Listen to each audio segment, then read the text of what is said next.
Enduro has been the hottest buzzword in mountain biking for about a decade now. From 2013 to 2023, most brands pushed harder than Monty in a search for the sacred tumbler to figure out this seemingly new genre. This was me, also. I loved racing Enduros and spent about 4 years racing on the pointy end of the pro class on the West Coast. Inevitably, the Enduro we fell in love with a decade ago has grown up and matured into its combative teenage years. No, it's not smoking cigarettes behind the backstop. Instead, it's sort of kicking its metaphorical parents to the curb just to prove how it knows best how to do its own thing. What I'm trying to say is what started as a love child of how we all wanted to ride has now matured into something so gnarly it's now far beyond most of us. 9 p.m. curfew be damned. Enduro events were originally a way to race the bikes we all wanted to ride as our daily drivers. At the time, these 160mm bikes weren't practical in any sort of traditional race, meaning downhill or cross-country. As Darwin would predict, Enduro has now become so specialized that many of the best race bikes no longer make for great daily drivers for the average rider. Or do they? Perhaps as per Lamarck might have expected, they've lost bits that might hinder them, like external cables or awkward front derailleurs. Any sort of advantages have been superimposed to the point of extreme specificity. Head angles relaxed from slack to fully unemployed. But what we rode back in 2015 worked well on a variety of terrain, from mellow local trails to the not totally crazy trails at the hallmark destinations. Today's world travel Enduro race courses are held on the same trails we raced on downhill bikes only 15 years ago. We now have more of a separation between pro-level Enduro racing and what the rest of us ride at the end of the work week.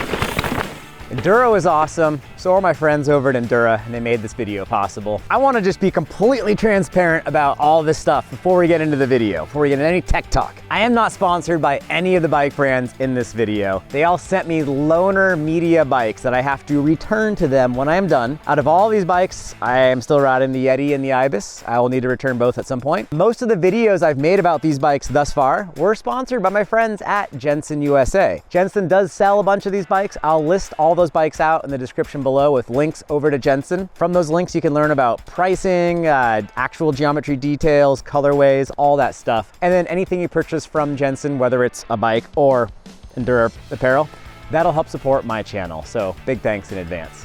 All of the following bikes were ridden in a size medium or an S2 for Ibis. I am just over 5 foot 8 inches tall or 174 centimeters. I weigh 170 pounds and ride just below professional level. With all that in mind, let's break down 7 radical roost rompers in terms of what the intended purpose is, what the numbers are, the overall value proposition, the subjective, and most important of how does it ride. Then let's get foodie and include the cold versus spicy, the pros and cons, the hot or not.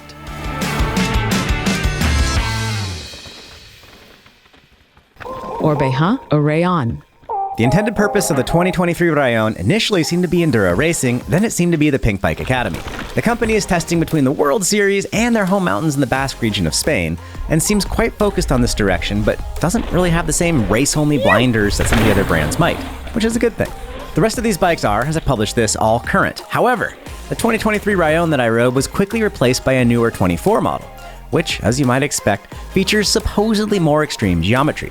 Upon further investigation, the published numbers are just about a ½ degree slacker, but somehow feature the same wheelbase and same chainstay. This is kind of odd. With that said, I'm currently riding the shorter travel version, the 24 Orbea Rallon, and wow, the similarities between this and last year's Rallon are notable. In fact, it almost feels like any remaining Rallon inventory has been restickered as Rallon and is now marketed to us trail riders. And that's not a bad thing at all.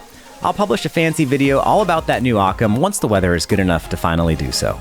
The numbers. The numbers are pretty standard for a small Enduro or big trail bike. A 1230 wheelbase, 440 chainstay, 64.5 head angle, 460 reach, and 628 stack.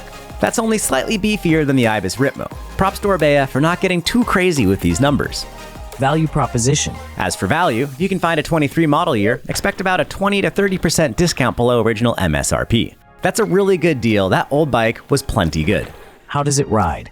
If it were an animal, it would be related to the Ibis Ritmo, but one tier more aggressive, more carnivorous, trading a small amount of precision for brute strength rather than any sharper teeth. The Rallon rides light, jumps nicely, and is just fine to do some pedaling on. In terms of a traditional Enduro bike, this thing is right on the money. It might be a little undergunned for pro racing on the world level, but for most of us here, that isn't really a problem so much as it is simply a talking point. I did ride mine at the Whistler Bike Park for a day, back to back with the Yeti SB160. The Rallon is smaller, easier to handle on flatter trails, and a little easier to get airborne. It is not as forgiving as some of the burlier bikes here, including that SB160, but it certainly wasn't nervous. I quite like the bike. I didn't feel the suspension is quite as premium as the other acronym bikes, and the frame isn't quite as torsionally stiff as some others, but it's still a solid rig, especially for an all-around Enduro bike. I give this the green light for someone who's looking to have a one-bike quiver. Spicy versus cold. Spicy. Trail bike manners that can easily swallow an Enduro bike meal. Cold. Not the most forgiving, and it broke my foot, possibly twice.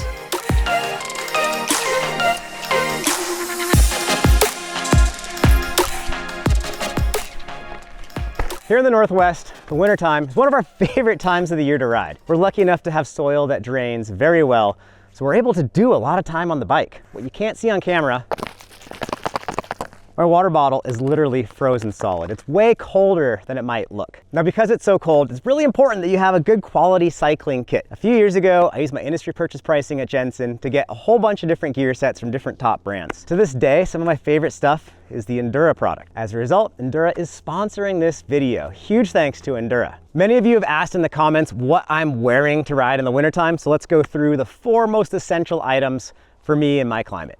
First up, these sound simple, but the waterproof socks make a world of difference, turning nearly any shoe into a great wintertime shoe. The spray trousers are amazing. These things are heavy duty and waterproof, but with a vent on the side, they don't end up being too crazy hot. For a top, I really like these single track fleece tops. They allow for great breathability. I can climb quite a bit with these things on and I don't get too hot, but on the descents, they really keep you quite warm. And finally, gloves are critical. These are the single track windproof gloves, and I usually carry 2 sets, one for the climb up and then a second for the ride back down. I have links to all the stuff over at Jensen USA down in the YouTube description below. Anything you purchase from those links will let Endura and Jensen USA know that A, you're real, and B, it'll help support this channel, which is a huge part of how we make this all happen. Big thanks to Endura, big thanks to all of you.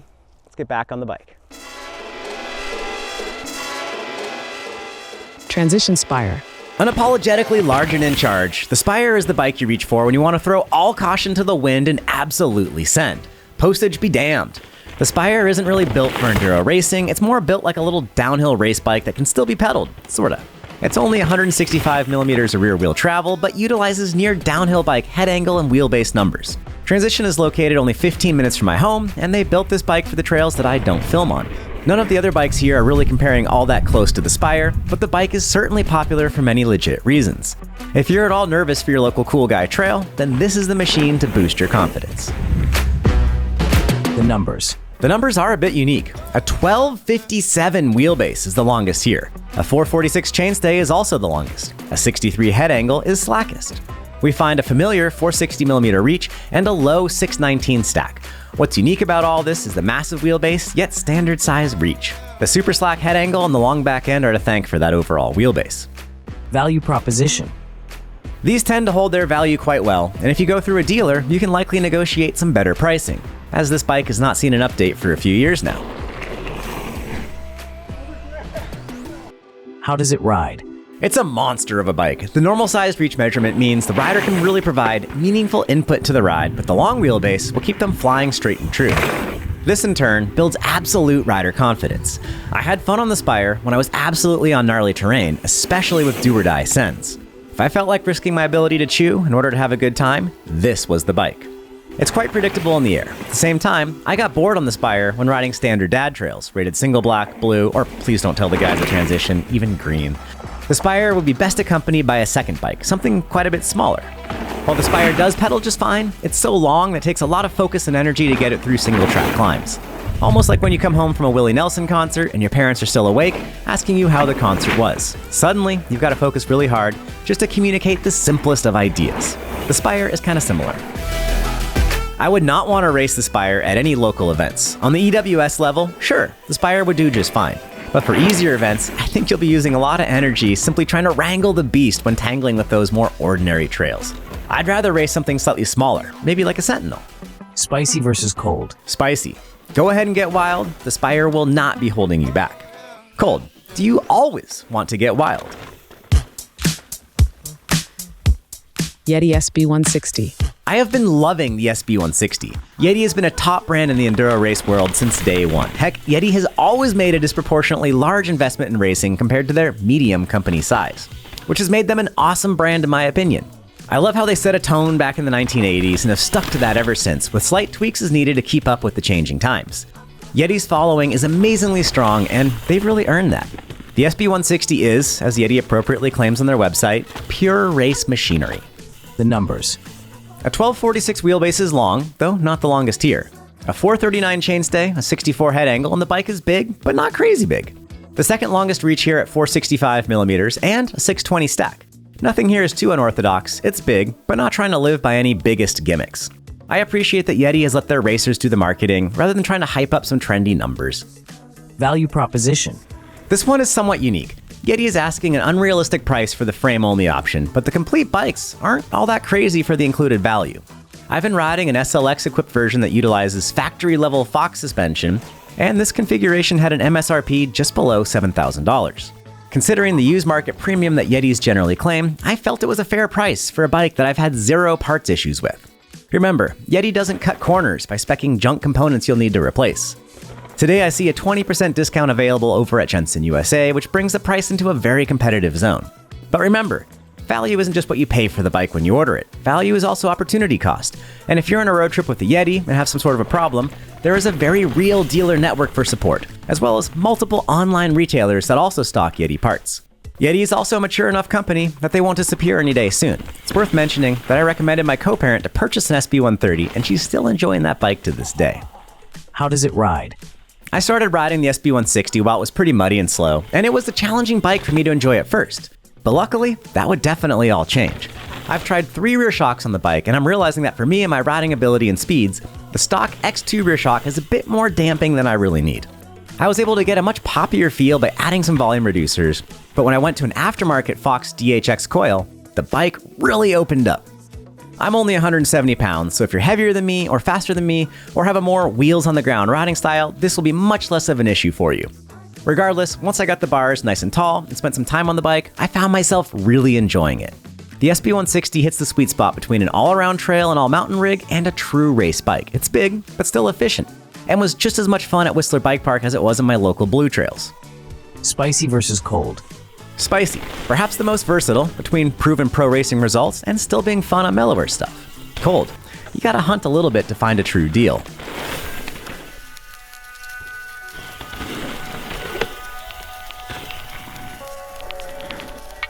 Niner WFO. A surprise addition to this list, the Niner WFO didn't get the limelight it deserved. This bike is far better than I expected and wish I had more time on it. I had to send this bike back off to Niner in less than 3 weeks of ride time. Niner lists the bike as an Enduro bike, though, with my experience, I wouldn't say it's the raciest. It's a fantastic all-arounder, though you could certainly race it if you wanted to. The numbers.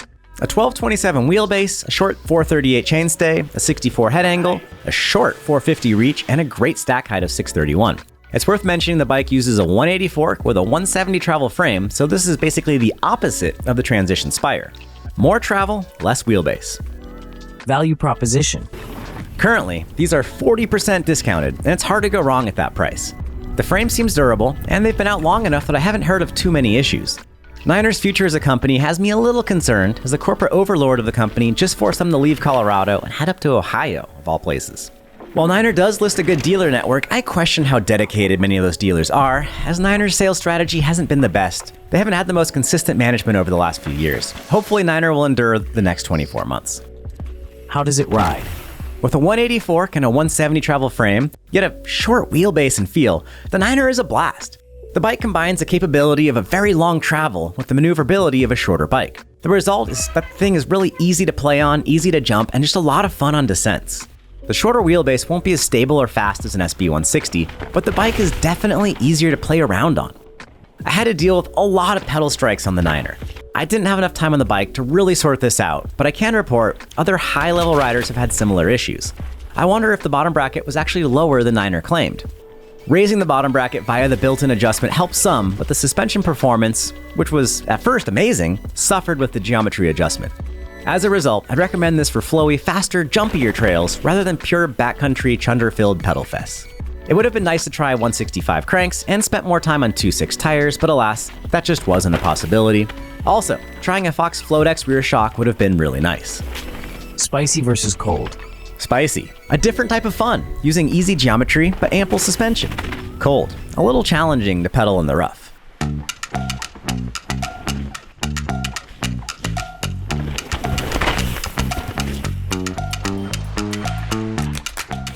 Firebird. Pivot is centered in Phoenix, Arizona, and designs their bikes often while riding the local South Mountain routes. At the same time, Pivot sponsors some of the world's fastest enduro racers and certainly does listen to their feedback. The Firebird is a unique bike that claims to be the fastest bike.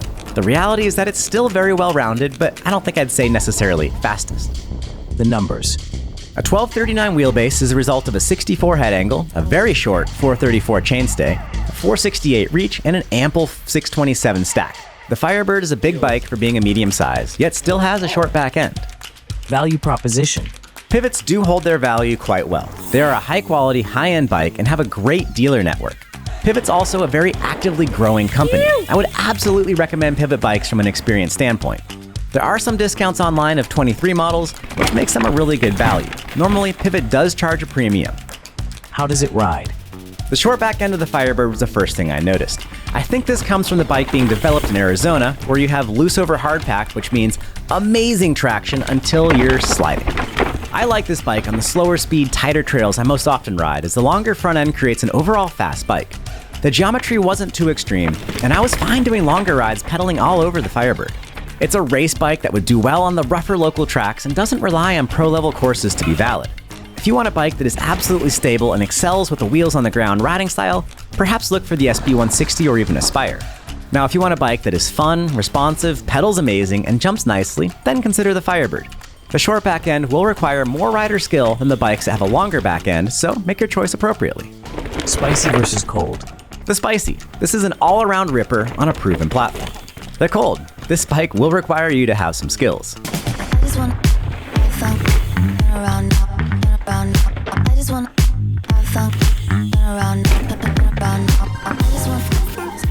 Rocky Mountain Altitude. This is one of my favorite bikes of all time. It did take me a few weeks to dial the bike in, but I really appreciate how variable this platform is. Jesse Melamed won the EWS overall on this bike. For what it's worth, I'm an inch and a half taller than Jesse and about 20 pounds heavier. For my needs, the medium was an amazing all-arounder. For Jesse, the bike would have been proportionately longer and therefore a bit more racy feeling for him. Notice that Remy Galvin, who's about an inch or so taller than me, goes for the size large.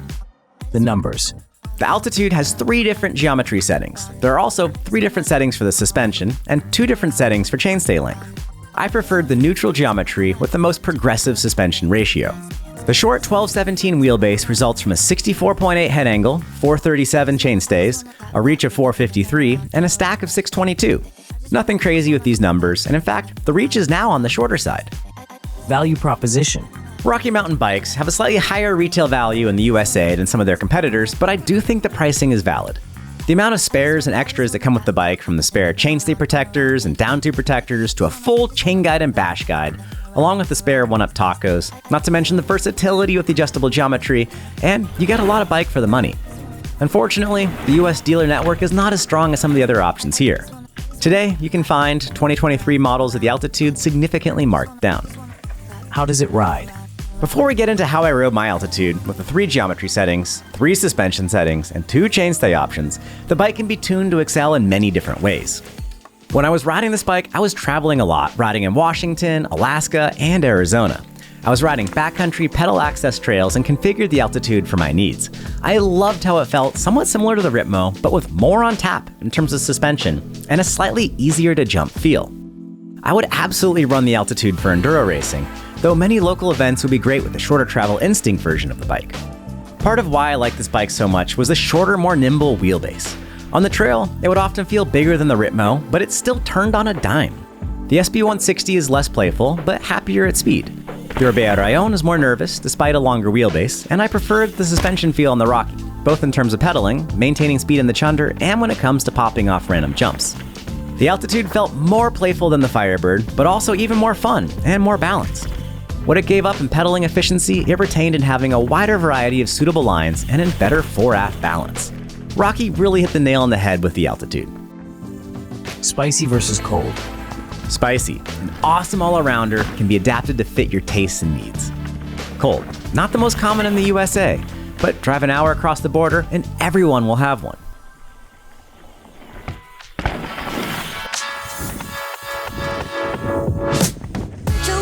Ibis HD6. This is a purpose-built Enduro race bike, and the HD6 is the newest bike of all these here. It's also the only mullet. There are options to monetize many of the other bikes here, but I prefer the feel of matching wheels, especially matching 29-inch wheels. The HD6 is the second bike here to feature a 180mm travel fork. The numbers. I rode an S2 sized HD6. A 1228 wheelbase comes from 435 chainstays, a 64-degree head angle, a reach of 454, and a stack height of 625. How does it ride? The reach felt longer to me than the 454 indicates, as the majority of the bike seems to be in front of me rather than below me. I felt like the HD6 was more bike than I wanted for much of my normal riding. This is definitely a race bike. I also prefer to ride matching 29-inch wheels, so in my review of this bike, I whined a bit about climbing. The bike definitely feels bigger than my somewhat standardized ride of the Ibis Ritmo. On paper, the HD6 should hit all the nails. In reality, I think the 180mm fork was a little bit of a buzzkill. The bike likes to jump, but that big fork needs a solid ramp to get going upward. Somehow, the WFO is easier to jump on the mellower trails than the HD6. The Pivot Firebird feels like a 29-inch version of this. Even though it has a longer reach, it wasn't that much harder to get jibby with. For pro-level racing, the SB160 would be my choice, as the dual 29-inch wheels is my preference, but the overall package feels like it requires less of the rider than the HD6 does. The SB160 is also nicely tuned for stability at speed, whereas the HD6 excels more when it's simply time to survive the steepest of steep trails. Secret hint, races are not won on the crazy steeps, but they are survived. For local enduro racing, I would go smaller than all these bikes. I'd go for something more like a Ritmo. Spicy versus cold. Spicy absolutely loves the steeps and the gnar. Cold, small back wheel and a huge fork means it's hunting for the downs and won't be entertained by many common trails.